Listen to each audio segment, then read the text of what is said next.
नमस्कार दोस्तों, दिल्ली के जंतर मंतर पे बैठे एक छात्रों का समर्थन और पूरे देश में बहस।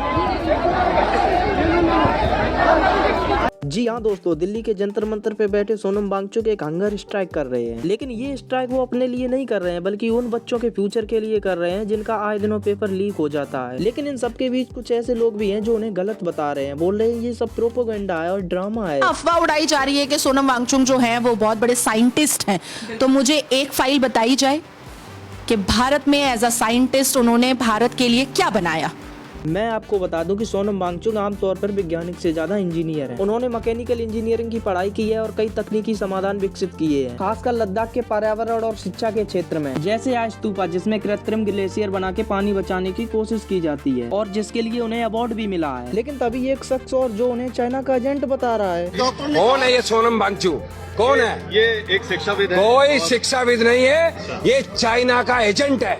आजकल के लोगों में कोई नया सुपर पावर आया है क्या? मतलब बिना किसी जांच के, बिना किसी सबूत के किसी को भी कुछ बोल दो। मतलब अगर वो चाइना का एजेंट होता तो लद्दाख में आज स्तूपा का निर्माण क्यों करवाता? और तुम्हें बता दूं, वो जो हंगर स्ट्राइक पे बैठे हैं ना, उनमें उनका 0% भी फायदा नहीं है, फिर भी वो हंगर स्ट्राइक कर रहे हैं। वो ये सब इस देश के बच्चों के भविष्य के लिए कर रहे हैं। अगर वो चाइना के एजेंट होते तो इस देश के बच्चों के लिए ये सब क्यों करते? मतलब अगर आपके फेवर की बात की जाए तो वो सही है, लेकिन अगर आपके फेवर की बात ना हो तो उसे पाकिस्तान का जासूस, एंटी नेशनल और चाइना का एजेंट घोषित कर दो। इस चीज पे मनोज तिवारी जी क्या बोलते हैं, चलिए देखते हैं। सोनम वांगचुक या जो भी ये सब, ये आम आदमी पार्टी का ही एक्सटेंशन है।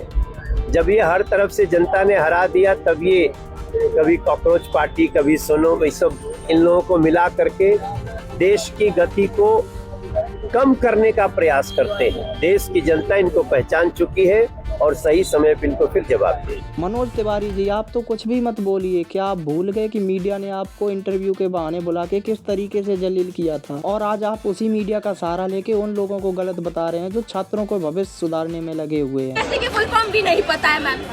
वो लोग आ रहे हैं यहाँ पे। मैं बता रहा हूँ वो लोग क्यों आ रहे हैं, क्योंकि जो पेपर खरीदने के बाद अनपढ़ लोग डॉक्टर बन जाएंगे तो वो डॉक्टर इलाज तो उनका भी करेंगे जिनको बीएससी की फुल फॉर्म नहीं पता। अगर उनको कुछ हो जाता है तो उनकी जिम्मेदारी क्या आप लेंगी? नहीं लेंगी ना। तो इसीलिए वो प्रोटेस्ट में हिस्सा ले रहे हैं ताकि उनका इलाज पढ़े लिखे डॉक्टर कर सके, ना कि जो पैसों से पेपर खरीद के डॉक्टर बने हैं वो। लेकिन इस प्रोटेस्ट में कुछ पॉलिटिक पार्टी भी आ गई है, तो चलिए उन्हें देखते हैं। अपनी जीत हो उनकी हार हो। इस प्रोटेस्ट में समाजवादी पार्टी की सांसद डिंपल यादव भी आ गईं और वहाँ पे उनके साथ में बैठे सीजेपी के फाउंडर अभिजीत दीप के भी दिख रहे हैं। अब ये लोग यहाँ पे अपनी पार्टी के लिए आए हैं या फिर प्रोटेस्ट के लिए, ये तो यही लोग जानते होंगे। लेकिन जो हमें चाहिए वो बस इतना सा है कि पेपर लीक बंद हो जाए और शिक्षा व्यवस्था में थोड़ा सुधार आ जाए बस। और अगर ये लोग ये सब चीज करने आए हैं तो इनका सपोर्ट करना चाहिए। तो अब बात करते हैं इस प्रोटेस्ट की जो पिछले 18-20 दिनों से चल रहा है। और पिछले 18-20 दिनों से सरकार से ये निवेदन किया जा रहा है कि शिक्षा मंत्री का इस्तीफा करवा दें। और पिछले दिनों में न सरकार ने उनकी एक भी बात सुनी और न उनसे बात करने के लिए वहां पहुंची। लेकिन 21वें दिन सुबह अचानक सोनम वांगचुक को जंतर मंतर से उठा के किसी हॉस्पिटल में भर्ती करवा दिया जाता है। सोनम वांगचुक को लेके जा रहे हैं यहाँ पे।